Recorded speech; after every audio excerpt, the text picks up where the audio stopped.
Right now, there is a kid finishing parents' evening in a heated discussion with his mother, saying, why does he have to study subjects he will never ever use in his life?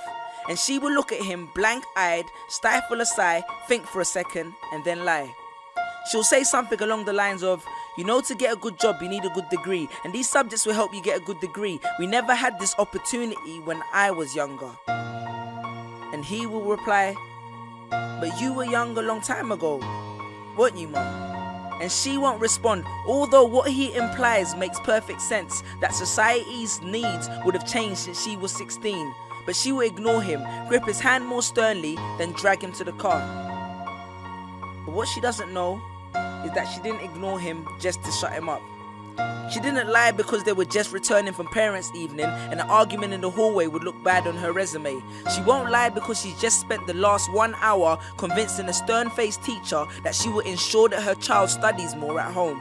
No, she will lie simply because she does not know any better herself. Although her whole adult life she has never used or applied Pythagoras' theorem, pathetic fallacy, and still does not know the value of x, she will rely on society to tell her that her child, who has one of the sharpest minds in the school, is hyperactive, unfocused, easily distracted, and wayward. Students, how many equations, subjects, and dates did you memorize just before an exam never to use again? How many A grades did you get which were never asked for when you applied for a job? How many times have you remembered something 5 minutes just after the teacher said stop writing, only to receive your results 1 month later to realize that you were only 1 mark short of the top grade? Does that mean remembering 5 minutes earlier would have made you more qualified for a particular job? Well, on the application form it would have. We all have different abilities, thought processes, experiences and genes. So why is a class full of individuals tested by the same means? So does that mean Sherelle thinks she's dumb because she couldn't do a couple of sums? And if this issue is not addressed properly, it then becomes a self-fulfilling prophecy. Then every school has the audacity to have a policy on equality. The irony. Exams are society's methods of telling you what you're worth. But you can't let society tell you what you are, because it's the same society that tells you that abortion is wrong but then looks down on teenage parents. The same society that sells products to promote natural hair, looks and smooth complexion, with the model on the box half photoshopped and has fake lashes and hair extensions, with pastors that preach charity but own private jets, imams that preach against greed but are all fat, parents that say they want educated kids but constantly marvel at how rich Richard Branson is, governments that preach peace but endorse wars, that say they believe so much in the importance of higher education and further learning, then why increase tuition fees every single year?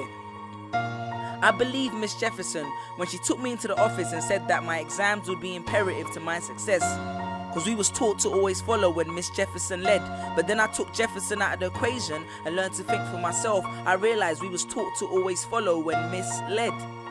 The irony.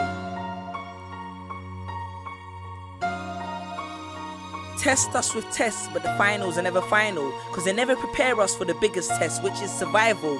And what I suggest is fairly outlandish, so I do not expect everyone to understand this, except for the kids who knows what it feels like to be worth no more than that D or that A that you get on results day, and the ones whose best stories were never good enough for the English teacher, because apparently you missed out key literal techniques, did not follow the class plan, and the language was too informal for him to understand. But then he'd reference Hamlet and Macbeth, and you'd fight the urge to express your contempt by partially clenching your fist with only your medius finger left protruding in the middle of your hand, and then asked if he was aware that Shakespeare was known as the innovator of slang, or the kid at the back of the class who thinks, why am I studying something that doesn't fuel my drive? But then when confronted with a maths problem, his eyes come alive. So this one is for my generation, the ones who found what they were looking for on Google, the ones who followed their dreams on Twitter, pictured their future on Instagram, accepted destiny on Facebook. This one's for my failures and my dropouts, for my unemployed graduates, my shop assistants, cleaners and cashiers with bigger dreams, my self-employed